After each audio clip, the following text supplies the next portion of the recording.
This is otherwise state champ Alex Thompson. This is Josh Elwer from the University of Northern Iowa, and you're listening to Potentially Dangerous on IAwrestle. Hey, is this heaven? No, it's Iowa. From high school to international wrestling, on the mat and beyond, this is the Potentially Dangerous podcast with the guys from IAwrestle. If you're a fighter, you like a fight. If you're an American, you like a fight. If you're an Iowa Hawkeye, you know you're going to get a fight. Subscribe to our podcast on iTunes and all your podcast-friendly apps. And follow us on social media platforms at IAwrestle. Time to strap it up and get to the show.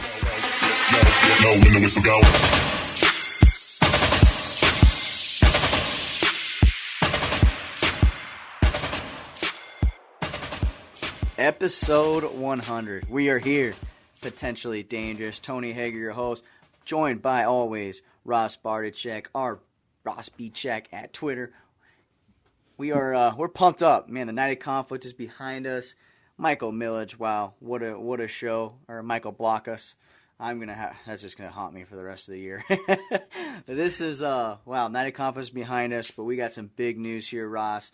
But how was the last week of not having any matches to worry about, no press releases, nothing. I mean, it was a little time to kind of reflect on, putting an awesome event together and it being a success.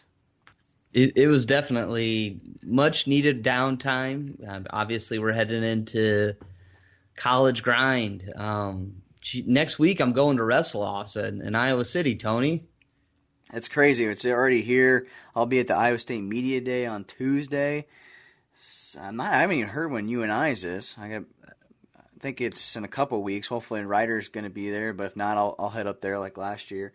But media days are rolling around, getting those emails. It's crazy how fast things move in the wrestling world.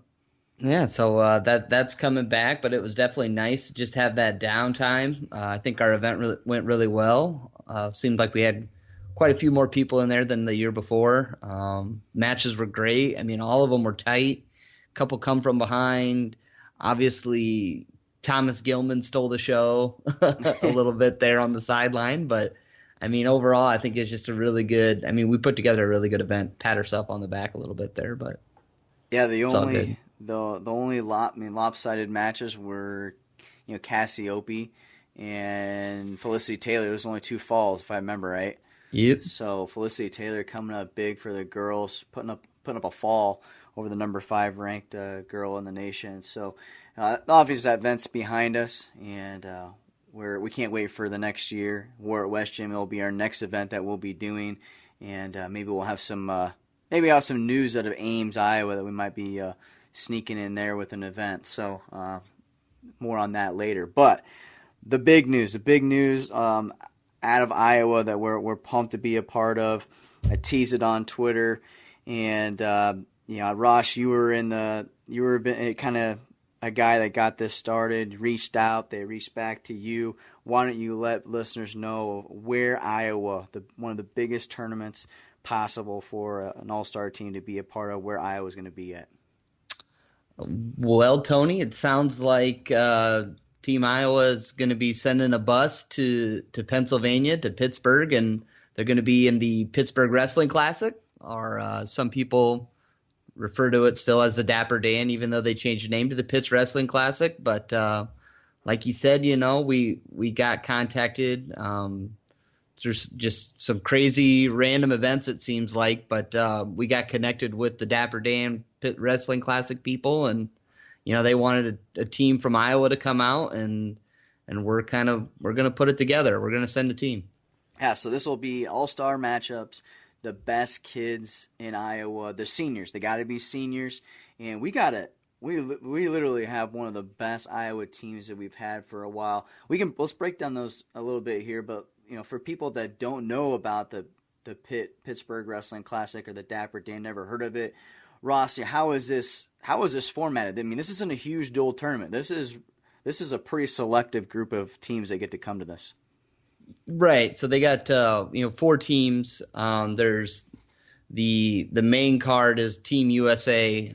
So actually, there's like you said, Team Iowa's got a really good team this year, but the committee for the Pittsburgh Wrestling Classic, they kind of go off the state state tournament results, and they pick the best wrestlers in the state of Pennsylvania, usually the state champions and rankings go into that. And they put them up against the best guys in the nation. And, we got a couple guys in the state of Iowa that could get selected for that team. We've been kind of told by that already that, there's already guys that are on the list of who they're looking at.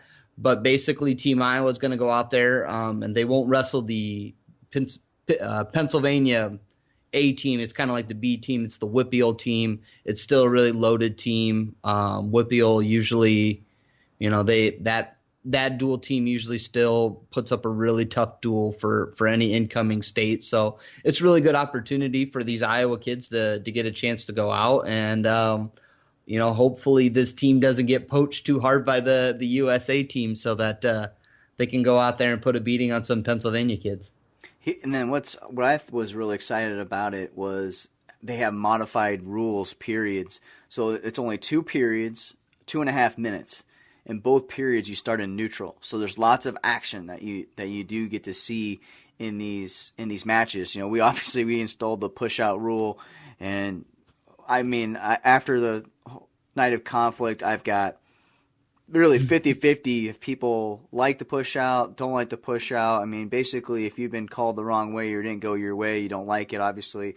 But honestly, I feel like that it's controversy is kind of good in wrestling, but that's another podcast. But these guys got some modified rules, and that's really what I like about it. But on it, screw the rules, everything. This is a huge opportunity for Iowa to be on a national scene. Iowa just doesn't get recognized enough. They're slighted in the national rankings.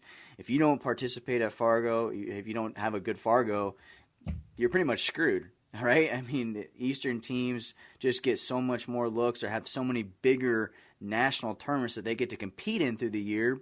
We can't go to Ironman. We can't do all these, some of these tournaments because Iowa has those rules where you can't go out of state. So you just don't get enough looks, and this is an opportunity for, it's not going to matter. These guys are graduating for rankings, but in the future, people might be like, okay, who's coming up in Iowa for juniors, sophomores, and freshmen. So I'm pretty pumped to be a part of this. The coaching staff hasn't been announced yet. I know Jason Christensen is involved. Wes Creason is involved. Pete Bush was involved a little bit, but it sounds like he can't be part of it because of family obligation. But he's still going to be a part of, I think, the process of getting coaches, get funding for this. He obviously wanted to be a part of it as possible, but this is really not about the coaches. It's going to be about the kids and a couple big duels, Ross. So kudos to you for reaching out to them and making it happen. It's crazy. Just kind of when I reached out to them because I was trying to write a story, they immediately called me back because they said, "Hey, Team Iowa it's a team we haven't brought back for a while. I want to say." It might be the 80s the last time Iowa was out there. Of course, we've had some kids go out and compete on the USA team like John Meeks, Corey Clark. So there's been kids that have wrestled in the event, but they haven't, we haven't sent a full team to wrestle the WPIAL team. So this is just, like you said, it's a really great opportunity. We got a full lineup that we can send. We're loaded this year. I don't want to pick a team already right now, but just looking at kind of like Fab 50 or, our top uncommitted seniors here, Ross. At 13, you could have Kesterson, Lloyd, and depending on where Biscaglia ends up. 20, you've got Alex Thompson. Could he be at 26? You got Teskey in there as well. 32, Drew Bennett, Matt Robertson. 38, Blockus. And then you got Stotts at 45, Cade Lara 52, Brands, Isaac Judge at 60, 70 is loaded, Brands, Ramirez, Saracen, 82, Shapiro, Sherry, 95, Esmoil, 220, Dugan, 285, McConkey, Lawson. So, those are some names right off the bat that stick out to me as seniors, obviously, but, it all depends. Your senior, people come out of the woodwork sometimes their senior year and have amazing years throughout it that could really kind of maybe leapfrog some of these guys, especially 113 and I think 132 too. It just kind of depends on where we can put the best kids at, and that's really the goal here, Ross. We got to get the best kids. If we're gonna go do this thing, Teskey, Thompson, Brands, and those guys got to step up. They got to step up and come in these events, and this is huge for the state of Iowa and huge for their legacy. So we got to make it happen. Yeah, I think it's going to be tough because I think there's usually a weight allowance, unless there's something that's kind of talked about beforehand. But that's usually more Team USA versus Pennsylvania All-Stars that they worry about that. I think we're going to see guys a little bit bigger than maybe that list you put out. Just kind of seems like that. But yeah, should be fun if all these guys commit to going. 5 pound weight allowance. 5 pound weight allowance. Now I don't know if that is a 5 pound weight allowance from like 113, or if that's a 5 pound weight allowance from like at the end of the, do they get their 2 pounds after Christmas? So it's 115, and then that's another 5, so it'd be 120. Like, I'm not sure, but I would assume it'd be a 5 pound weight allowance from like 113, 120 from the traditional weight classes. So either way, it's a ways out. Guys are going to get a little bit bigger. It's not till March, like you said, so they're going to have a full month to bulk up a little bit. So I think you can move kids in and around. So, and with that said, Ross, you got anything else on the Pittsburgh Classic here? No, just we really got to get the kids, the guys wrestling in it. They just got to get committed to wanting to go beat Pennsylvania. That's got to be the goal. We got to hype that up maybe a little bit this year to you got a spot on the line here to prove your point there in Wells Fargo Arena. Maybe you'll get to go beat somebody on the national stage. I mean, this is episode 100 of Potentially Dangerous. I open up a 100-year-old bottle of scotch, we'll call it, and we're going to the Pittsburgh Classic. So, I mean, tonight can't get any better, Ross. We're celebrating. We're celebrating. We're celebrating the Dapper Dan Night of Conflict, and the official high school wrestling season gets kicked off in a couple weeks. So let's, as we're talking about these seniors, Ross, you've got a great deal. I've actually had coaches that have said, hey, who are the uncommitted seniors, and I can just shoot them a link. Boom, IAwrestle / top 10 uncommitted seniors. That's something that's not don't quote me on that, but there's a link directly on IAwrestle that has the top 10 uncommitted seniors that you have ranked here. And let's go through these, Ross. I mean, number one, I've heard a lot of different schools getting thrown out here for this guy now. Grant Stotts, West Des Moines Valley, top 10 in the Fab 50 rankings. Really under the radar guy because he plays football as well. I've heard that he's been wanting to play football, but I know Iowa State's out after him. What are your thoughts on Grant Stotts, number one uncommitted senior? Yeah, we kind of re-released the list because there's something weird about our site that it holds the original photo. So I kind of wanted to give Stotts the moment in the limelight there because Teskey was our former header photo. So we kind of put it out again, did a little bit of retooling.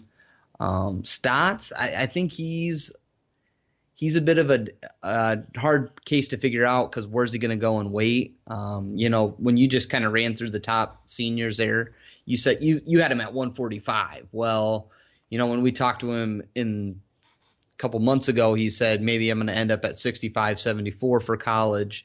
Obviously, that's not really going to be the case if he's wrestling 45. I think he's going to be at 52. That's just kind of my gut, not really talking to him because I don't really know if he knows what he wants to do. I think Northern Illinois is in on the race with Stotts. And, Iowa State, they just got David Carr, Cade Lara, Isaac Judge. They got quite a few guys just kind of in those middleweights right now. Marcus Coleman might be staying at 74 now that they got Chris Foca and, Shapiro, Sherry all coming in up there. So maybe they leave Coleman at 74, and if Stotts was a 57-65, that might squeeze him just money-wise what they have left. So Northern Illinois, I think, could be just kind of a sleeper coming through to get him. I think all depends, too, if he wants to go away from home. I've heard Grandview's in the hunt, too. I mean, that'd be a big commit for Grandview. Huge. Yeah, that'd be a huge commitment. So Grandview's got a couple homeboys here in the CIML that have committed. So they're on a little bit of a run of whatever they're telling their kids. They're getting commitments. So Zane Mulder just committed, on Tuesday, and he's a 3-time state place winner. Not your highest ranked senior going in, but still, that's a state medalist that you're getting. We'll move on down to Nathan Lent. Really quiet. I mean, there's been a lot of Nathan Lent's a guy that likes to make noise on the mat. That he's not willing to keep his mouth closed. He's willing to let it fly, but he's at number 2. And I've heard Grandview, but other than that, I really haven't heard of a whole lot of teams on Nathan Lent. What do you know about the number 15 guy in the state right now? He's another one where I feel like it's a little bit up in the air because I think his weight's kind of a question for this season. They got Runyon coming in, they got K. DeVos there, so I think that's going to push him up to 52. But is he going up to 52 just for high school? Is he still a little bit smaller?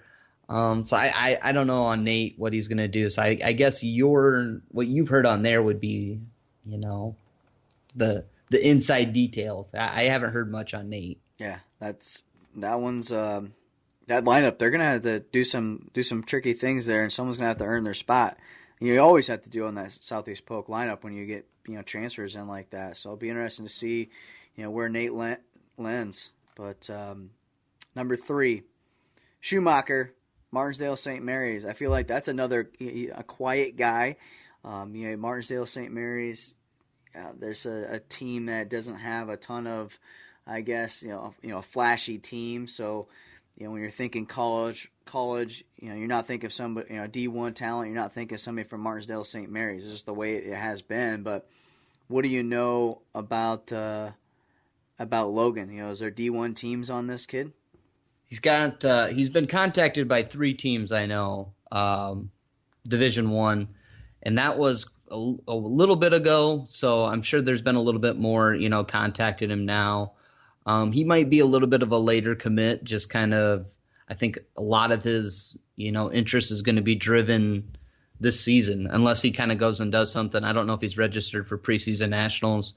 That could definitely be something to kind of pick up, get the coaches to pick up their gear. But, I know South Dakota State has checked in on him. I think Navy, they're always a school that seems to like to see what's going on in Iowa, and even Missouri has called up and, kind of checked in on him. So, those are 3 pretty good programs to have calling for you. And, that, like I said, that was a little bit ago. So who knows who else has been calling him since, official visits could be scheduled. Cooper Lawson from Webster City, number 4, uncommitted wrestler. He's been dealing with an injury, but it sounds like he's, back to healthy. He's 2A heavyweight's going to be really fun this year. Cooper Lawson, Spencer Trineri, Josh McConkey, 3 dudes that are nationally ranked. They're in the top, 50 by Lars. They're going to be really interesting. I think, I guess I didn't really check in with Lawson to see, because I think football is going to play a big factor with him.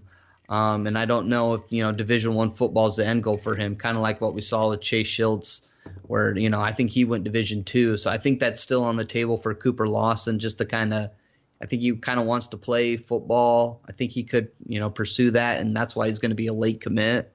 And since he's really kind of looking at those football offers, I think a lot of his wrestling interests, he really just doesn't, I don't know if he doesn't have any, but he's not as focused on it. So I don't really know what Cooper's thinking there.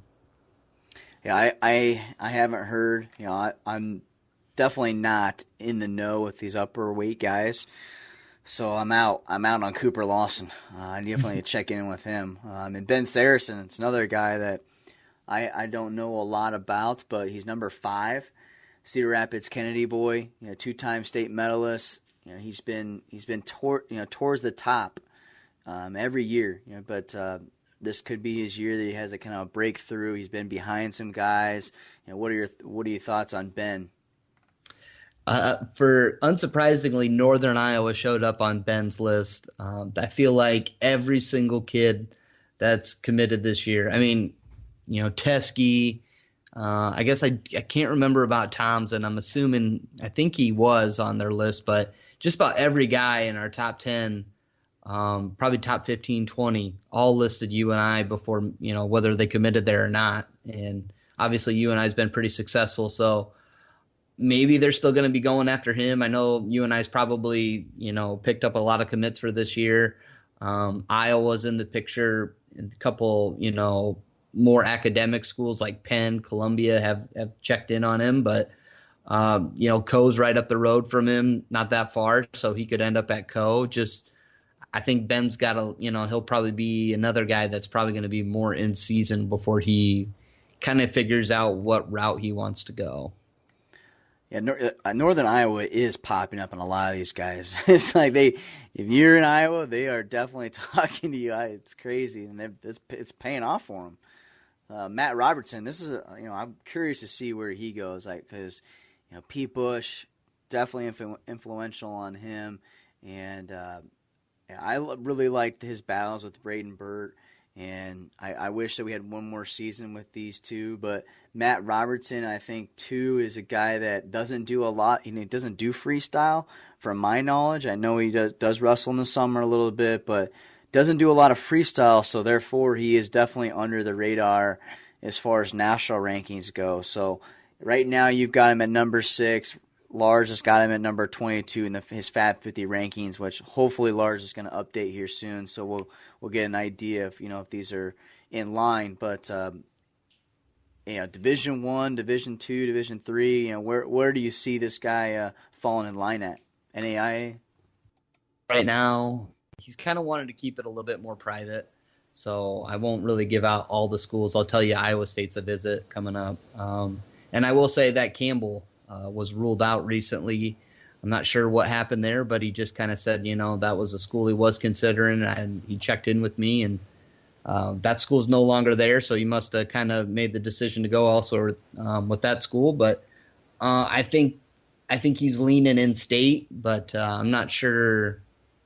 And I think he's going to stay in state, I guess is what I can say. I gotcha. That's kind of what I was thinking. You mentioned Pete Bush. I just feel like he wants people to wrestle for Iowa. Like, he just has a huge passion for Iowa.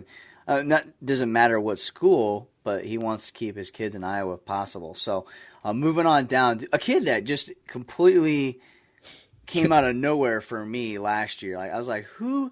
I saw him at the state tournament. I was like, who is this Chance Thornton from Riceville, right? Like, who the heck is Chance? And he comes out, wins a state title, huge junior season. And I got to imagine that you win a state title in Iowa, and you're going to get some looks. I mean, looking at his pictures, I mean, I feel like this guy's going to have to put on a little bit of muscle. When I saw him, too, last year at the state tournament, but he just found a way to get it done last year. Yeah, beating Josh Tibbetts and Cooper Lawson, number 2, number 1 guy on the way to a state title. He's definitely got a long, lanky frame.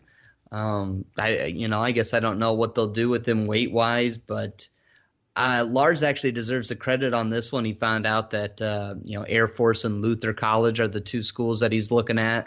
I think, that was pretty early on, so if anybody else probably came in and started showing interest, he'd probably consider. But Luther's real close to home there for Riceville. Air Force is, maybe he's looking service, so if Navy kind of came in, maybe he'd be interested there. I guess I don't know, but definitely I think he's going to be a little bit of a later commit just because, he's only got 2 schools on there now, and like you said, he just really showed up last year.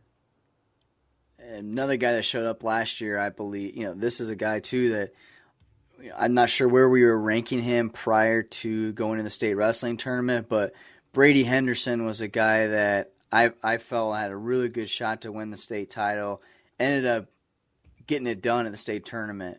Donnie Schmidt is a guy that really, really under the radar right now. What weight class do you think that he's going to end up, here this senior year and into college, where he's looking to go? He told me just, like this last week, he said Iowa, UNI, Upper Iowa, Wartburg, and Grandview are, so he's looking local too. I think that's going to, proximity to home's going to be a bit of a sticking point with Donnie. And I think, for me, I don't want to say he's running, but I think a lot depends on what happens with Alex Thompson there. If there's some talk that maybe Thompson's going to be a 32, if you're Donnie Schmidt, do you really want to have to try and go through Alex Thompson again? Probably not. So he could be up at 38, but that doesn't mean that he's necessarily going to be a full-size 38. I think he'll still be pretty tough for that weight class. I mean, he was just a warrior last year just to get to the finals to face Thompson. He had that overtime match with Henderson. Then I think he was maybe even trailing when he wrestled Cody Berg. So Donnie's a warrior. He made me a fan last year at the state tournament. But I think he's staying close to home, and he's a guy that I'm interested to see what he does this year. Kind of depends what Thompson does, but he'll be a fun one to watch for sure. Alex Thompson needs to stay at 126 because I want to see Teskey versus Thompson at the Council Bluffs Classic. It's got to happen. It's got to happen. Two undefeated guys going for their fourth title. I mean, that'd be a lot to ask them to put that on the line. So that's what I think that would be the interesting sticking point. Yeah. Are they willing to go out there and say, yeah, I'm going to risk that whatever 100 and no. Well, if they would have done a night of conflict, they wouldn't have worried about it getting a blemish on the record. But that's true. That's another story. But I mean, this is just a match everyone wants to see. I mean, I know Brody really wants to see the match. So if Brody Teskey, he had the opportunity to do it last year. He should have bumped up last year if he wanted that matchup. So, it's a matter of, does Brody Teskey, does he think is he the number one kid in the state right now?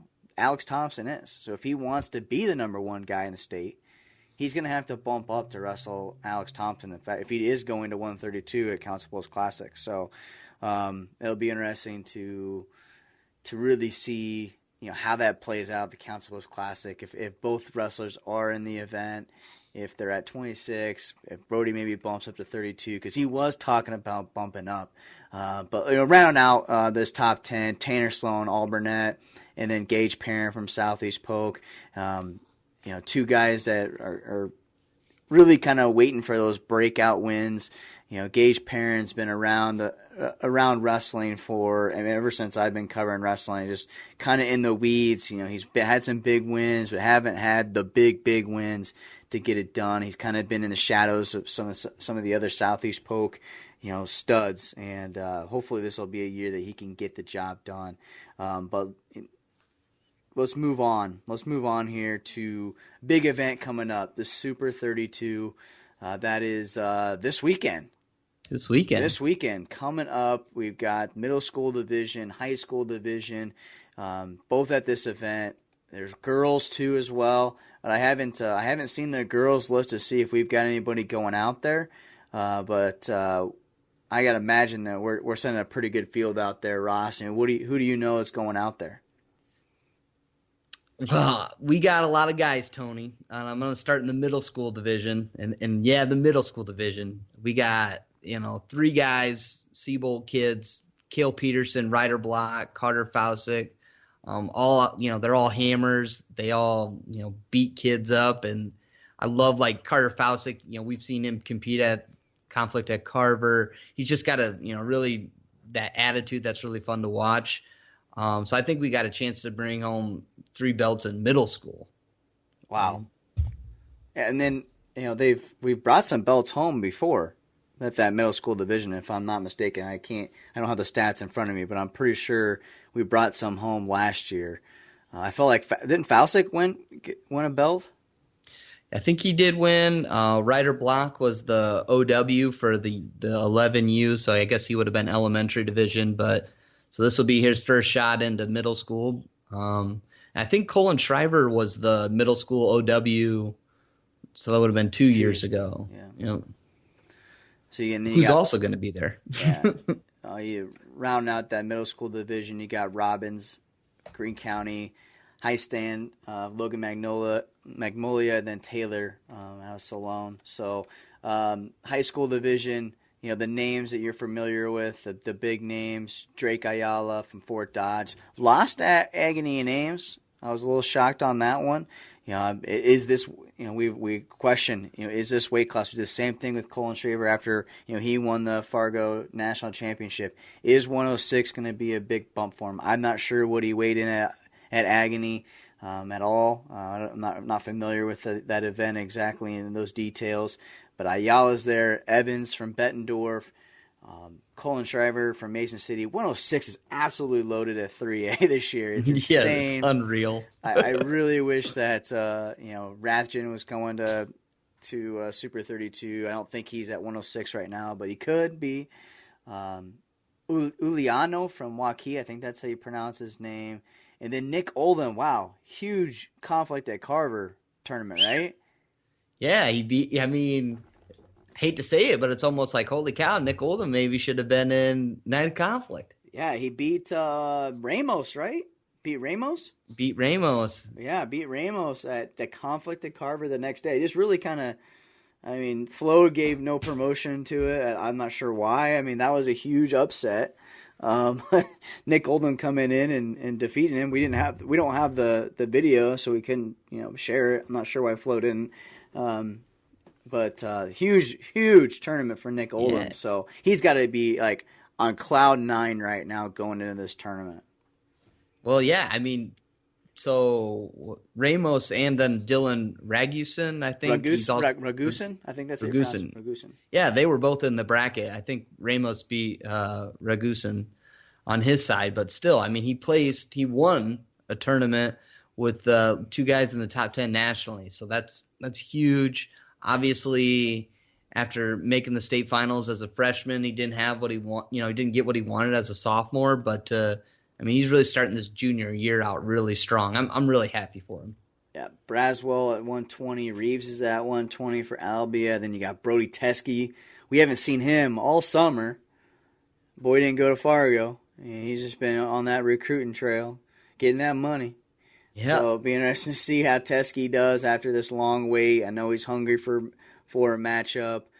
Gabe Rupke from Sheridan, Colby Shriver from Mason City, Gable Fox, who I feel like feels a little slighted that we didn't have him in our event, but that those weight classes were absolutely loaded. And then Michael Blockus up there, who had just a huge matchup at the Night of Conflict.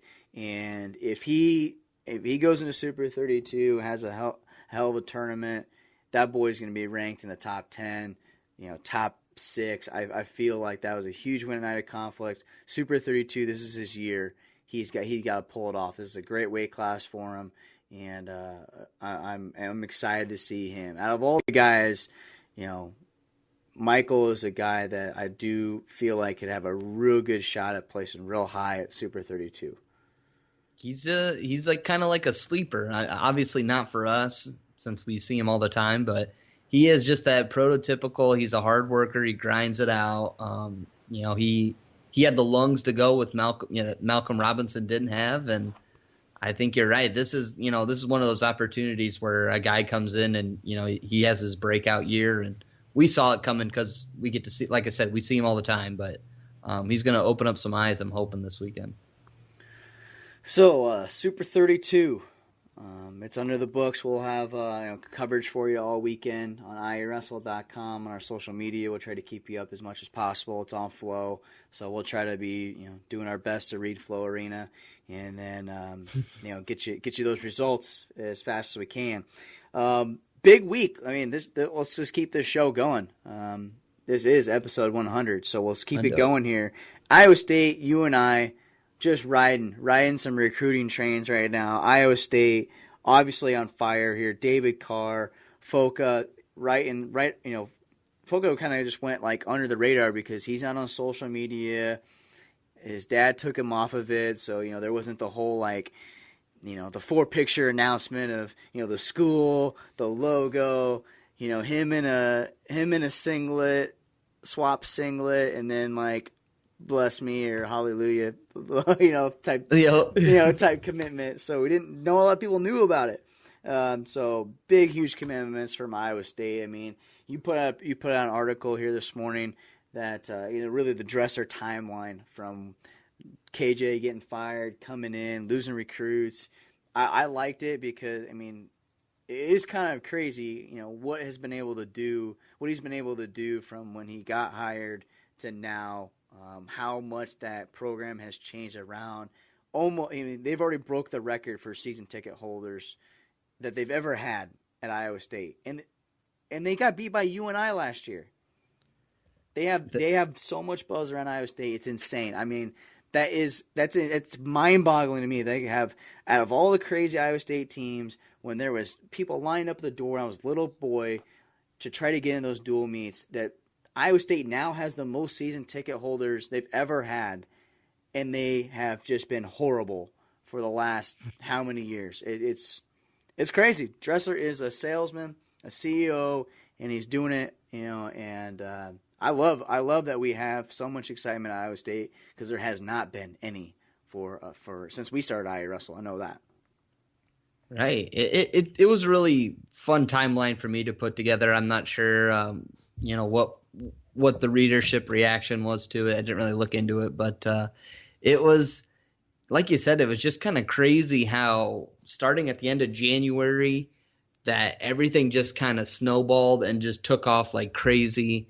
And then it just kind of, all these recruits maybe leaving. All of a sudden, Austin Gomez is back on. Then they lose Verclaren after they get Gomez back. So just kind of, it was crazy. And now we're to the point where he's winning recruiting battles in the state of Iowa. I mean, in the month of July, when he had Shapiro, Lara, he flipped Grant Stott's brother, Austin Stotts from Simpson. He came in.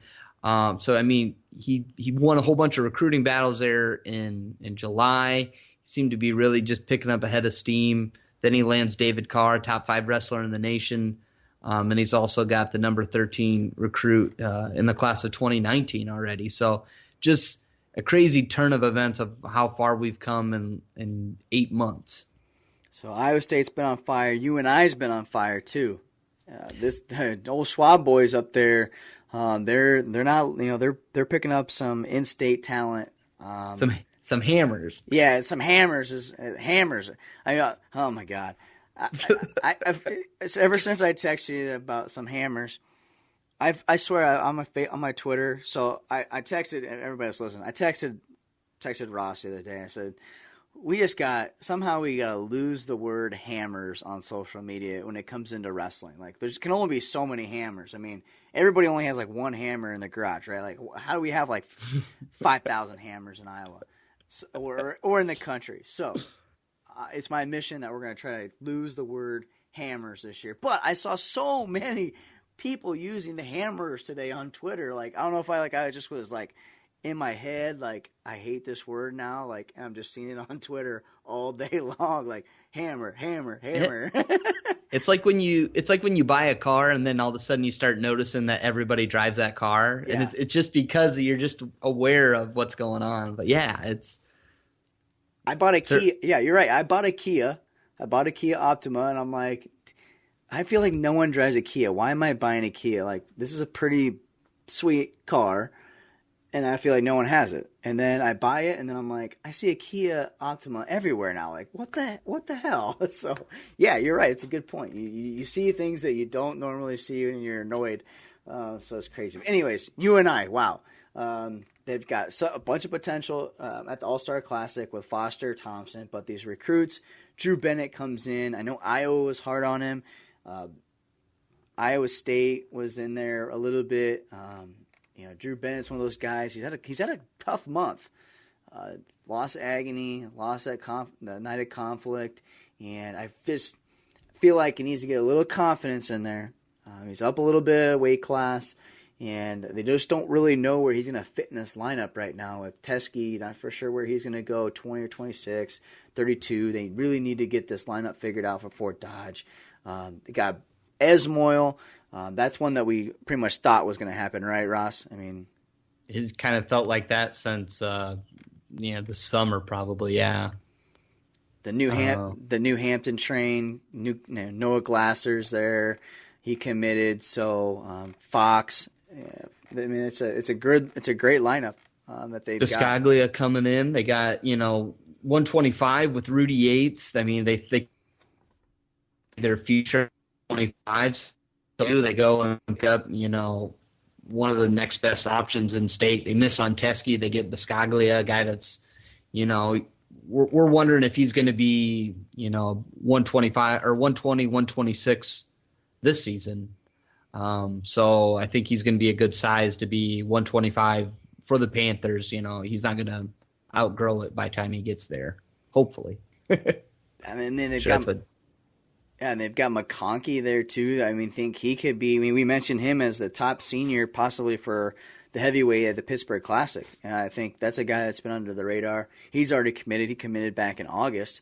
So, Jack Wagner coming in, Logan Ryan. So we could see a heavy Iowa team here, even more heavy next year or the year after that. So Northern Iowa is definitely riding strong. Grandview, too, like we mentioned that earlier.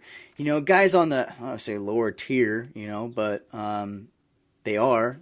Zane Mulder, Sam Lloyd, Shea Ruffridge, Tanner Abbas, all committing here in the last month. So Grandview's on a tear here with, getting good guys from in-state.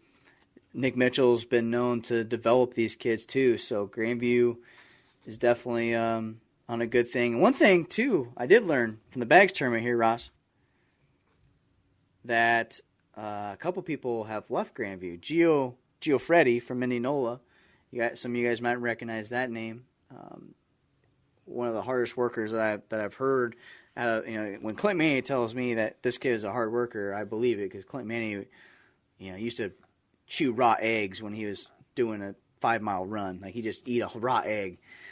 He's like crazy. Jesus. No, he didn't. But I mean, anyone that knows Clint Manny or wrestled with him knows that he could just eat raw eggs, probably because he was that crazy and that dedicated. But so Gio Freddy's there. So Simpson has a real good wrestler there.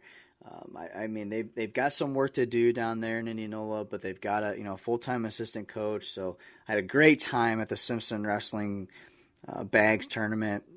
Blake Bauer also too. He is now, I think he was committed to Wartburg, maybe. Ooh, that sounds right. Blake Bauer, I think, with Wartburg, and now I saw he's at Simpson now too. So I'd have to look that. I didn't look that one up, but he's now at Simpson too. I recognize that face. Southeast Warren boy, so he came home. He's at Simpson, so that kind of went unnoticed. So that was a fun weekend. I got third at the tournament, but all in all, only third. I got third, made the finals, ran into some hustlers from Des Moines. This guy called me, Ross, at 10 o'clock at night. Well, he called me at 8:30. It's a random number. I don't like to answer random numbers after like 7 o'clock. Calls me at 8:30. The same number calls me at 10:15. I'm like, what the hell? Answer it, and he wants to know about the bags tournament. It's Friday night. What time does the bags tournament start tomorrow? Well, how'd you find out about the bags tournament? Well, I saw it on IAwrestle.com. Well, it says on IAwrestle.com it starts at 2 o'clock. Registration starts at 1. Oh, okay. Well, is it still on? Because I heard it's rain. Yeah. He comes, and I knew exactly who it was because, anyway, he was not a wrestling fan. I was like, so you a hustler? I play every once in a while. Like, whatever. So I put him on the bottom side of the bracket. I'm on the top side of the bracket. And I'm like, I'm going to watch you play. And you better not get 4 bags in on your first throw. What does he do? 4 bags. Boom. 1, 2, 3, 4. Gets them all in the hole. He's hustling me. So he ended up beating me in the finals. Came back, lost for true second. So I'm not happy about it at all. My partner got a little drunk. So I'm gonna blame it on that. But all in all, man, wrestling season's here. I think we're done with fundraisers for a little bit. So streaming. Well, actually, I've been talking literally for like the last 15 minutes. So Ross, what else you got? You got any nuggets out there before I get into some big news I've got to here for streaming on episode 100? Just that I'm really looking forward to, like I said, Wrestle Off start next week for Iowa. So Thursday, Friday, Saturday, that's kind of what I'm planning to do in the afternoons, and then Saturday morning would be the finals for Iowa. There's going to be a lot of good matches, so we'll put something up on that. And unfortunately, since Wrestle Offs are this week or that weekend, that means Iowa will not be going to Harold Nichols Open because wrestlers will be wrestling off. So, that's kind of disappointing, but there's also going to be some good matchups that we're looking forward to. Harold Nichols Open, so there's some good things coming up, man. It's like, I know it's more than a week away, but it doesn't feel that far away. I'm really pumped up for college season getting underway here pretty soon. Yeah, it's right here. I mean, we're going to be at the Grandview Open November 11th, streaming that event.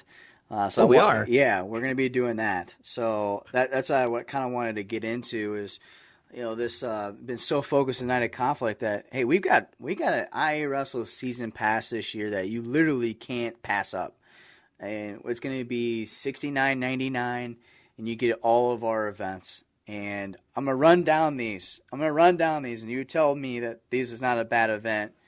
If this is a bad event that we shouldn't be streaming it, then yeah. Slide into my DMs. All right, so November 11th, Grandview Open. Who's coming? Who's coming to that? I've heard Iowa State's coming, UNI is coming, Iowa's coming. Obviously, all of Grandview will be there. So those are just four teams, four pretty big teams, right? Coming in, some surrounding D3 schools, NAI schools will be there, so that's huge. Then we're going to go to Hy-Vee Hall to the grade school and junior high state tournament, Brian Keck event. There's about 1,500 kids that are in that event. Then that's after Thanksgiving, right? Yep, November 26th. Then we will be at the Simpson Invitational, and I believe Luther is there. I just landed that, so I believe Central is there. Grandview brings a team, so we'll be at that event. Division teams there. Then we'll be at the Valley Invitational. A lot of CML teams there, and the big one that we talked about that same weekend will be the Council Bluffs Classic. Waukee usually goes out there. We've got Fort Dodge, Underwood, so you could see Teskey versus Thompson on the Council Bluffs Classic stream. So that'll be exciting. Then a week later, the Battle of Waterloo. We streamed that last year. This year we're going to stream every single duel, every single mat, Battle of Waterloo. And a week later, or a week and a half later, we'll be at the Christmas Classic at the Jacobson Center, 1,500 kids. Then we'll be at the Jack Menon Hall, the Valley Dual Tournament, Ed Haddonfeld, Ed Winger Classic, CIML Conference Tournament, the AAU State Tournament, War at West Gym, AAU State Duels, Corn Cob Nationals, and I might wrestle in this sucker this year. They've got a old timers. Yeah, they got a veterans division. Might do that for Kecky boy. Then the North South All Star Duel that we've been a part of at Charles City, and then the middle school national duels, which is like 30 freaking mats, huge event. And then here's a little nugget too for you. We are going to be streaming all of New Hampton's duels this year. Chickasaws and Turkey Valley. So we officially landed that deal. Working on, we could possibly be streaming all of Valley's duels this year, waiting for the email confirmation. But New Hampton, here's a duel, a couple duels here off for the top of my head here, Ross. New Hampton versus Charles City versus Independence. That's a double duel there.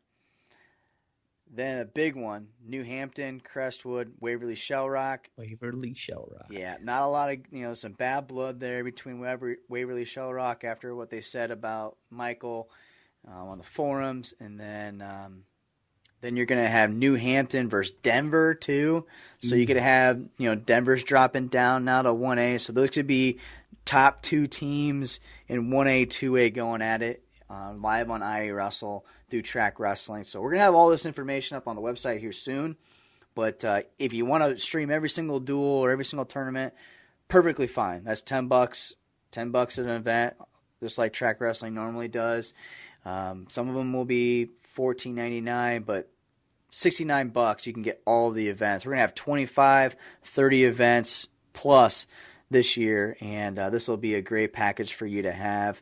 We're working on the NAI National Championships to be a part of that package too. They're coming to Des Moines, and then some other tournaments I can't really talk about, but pretty pumped up about, I've been busy. This last 2 weeks. There's a reason why we didn't have the podcast last week, is I wanted to wait till I had these tournaments locked down. We're working on the Bob Luters, Herb Urgens, Eckenrod. I mean, we've got some tournaments that we're working on, and pumped to bring them to you. So, people can't see this lineup yet unless they actually, went out to Track Wrestling and picked these all out. But I mean, it's every weekend. I mean, I think you only took Christmas off, Tony. Kind of, yes. The Christmas, high school. There is no tournaments around Christmas. The Christmas Classic, December 30th. But you just took that weekend off, though. I'm basically working on. I haven't told my wife this, but I'm working on our anniversary. We got married on New Year's Eve, so I'm hoping that we can get everything done December 30th. And then we've got the IAwrestle, duels too, up in New Hampton as well. So that's I think we've got a few teams left in that. If you guys haven't heard on that, check out IAwrestle.com. We do have we partner with New Hampton, so we're gonna have the IAwrestle New Year duels. That's December 30th. Get in touch with Nick Heeman with New Hampton. All the contact information is on our website. I believe there's room for we're taking 12 teams. I think there is 6 teams left so far, maybe less than that. So we're taking the first 12 teams to register for that. So we'll be streaming that as well, probably. But yeah, so enough advertising but I'm pretty excited about those streaming events. That's kind of what we're moving into here, and we appreciate everybody. Listen to 100 episodes. If you listen to every single episode of Potentially Dangerous, obviously we've come a long ways. We've done live streaming. We've done the podcast. Ross and I were talking about bringing the podcast back to live streaming on Facebook. So hopefully we'll be doing that too when the season gets started. But Ross I hope we really do that, because we got some special outfits that we're going to work up if we come back live. I told the Fort Dodge boys if we bring back Facebook Live, they're gonna get a special T-shirt from us. So if you Fort Dodge boys want to put some money up, we'll get that Facebook Live going again. You can see our T-shirts, so that'll be fun too. But again, I just wanted to episode 100. Thank you for supporting IAwrestle.com. Man, we've come a long ways. Year 4 coming down the belt. 2.8 million views on our website. And we're just about ready to cross a huge milestone. We're pretty pumped about that. 3 million views in 1 year. We're definitely going to hit that this year, and that's big thanks to Ross, Lars, Curter, Nick Ryder, Eric Scherers, Alex, all the guys that we have and gals at IAwrestle.com for putting out content. It's it's pretty special. We've been able to do with the team that we have and the funds that we have, and then for the people in Iowa to support us. That's pretty cool too. Pretty cool to see and know how important wrestling is. I mean, Kevin Dresser said the other day that kids in Iowa are rock stars in wrestling. If you wrestle in Iowa, you're a rock star. I feel like we contribute to helping them be rock stars. That's what we want them to be. Wrestling is very passionate. We're very passionate about that sport, and our kids, they deserve to be rock stars instead of just a sideline niche sport where they deserve to be the basketball point guard. They deserve to be the star, and we're happy that you support us, and we'll continue to be rocking content out for you in the year 2017-18 season. Got lots of stuff coming down your way. So for Ross Bartachek, everybody at IAwrestle, thank you, and we hope you continue to listen.